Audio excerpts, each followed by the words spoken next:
kodikacha kabendesha tioni wadawi nyane duan japiny kawuok e ground kae to bang'e waduogo e studio kama wantiere kae kod jolony achiel kachiel madhi bedo kwa twak godo sani achiel kachiel machiegni e tielo ni madhi bedo kodi kanyagiko nyika Cleophas Oluoch jakisumo kanyakwar mukeo nyaka Chisango to wantiere kae kod Jo Juma achiel kachiel kowuok e kaunti ma Migori. Okinyi ma kawuono Jo Juma oyawre kendo machiegni okinyi ma kawuono kae ka wantie kodi penjo mwapenjo ka ni bende SHA tiyo ne japiny koso chal nade e kaunti ma Migori kawuono.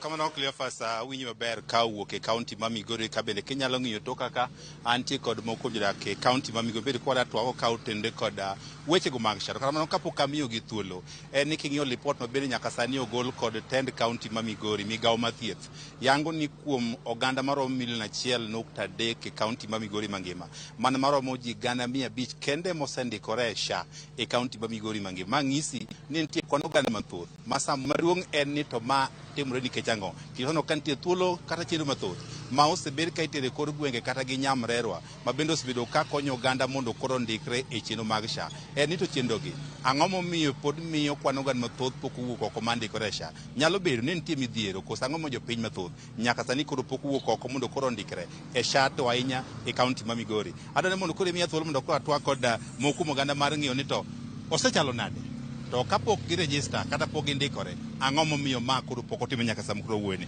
Kimiya kachako kodi adwa nachak kodi aya chak namba 1 koni king'iyo kacha kichako na gi nyingi kinde osekalo kwa wuok e NHIF waduogo e SHA mokwongo be in e SHA to kuom nyaka ne rejista kaponi in e SHA isetiyo tich kod osechalo nade be isidok thieth makare bende osekonyi kaka nigeno.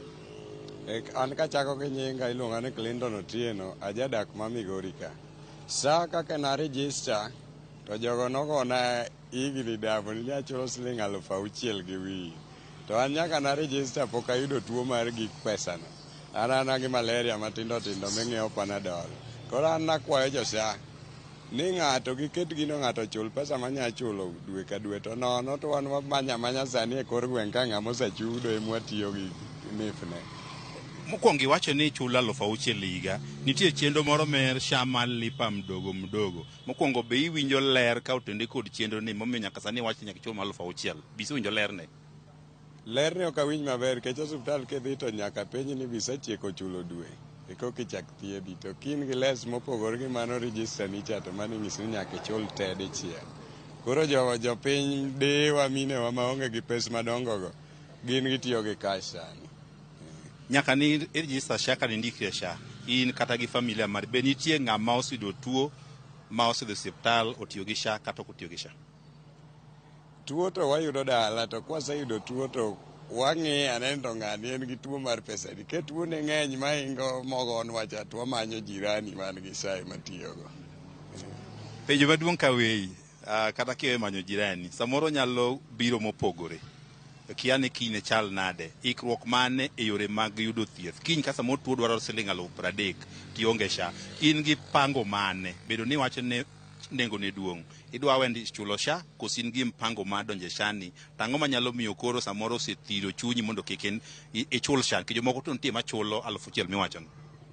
An kaka okwan sama tuo no biro maingo sana chako kade chulo kech ok anya chulo 50,000 an higa ok abed matuo.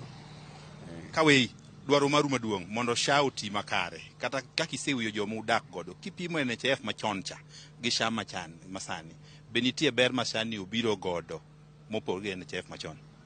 Ber ma SHA nitie mobiro go en mana ni kituo ti ithiedhi to pesa ma giketonwa malo. Kamano ka ok wach machielo penjo mokwongo be in gi SHA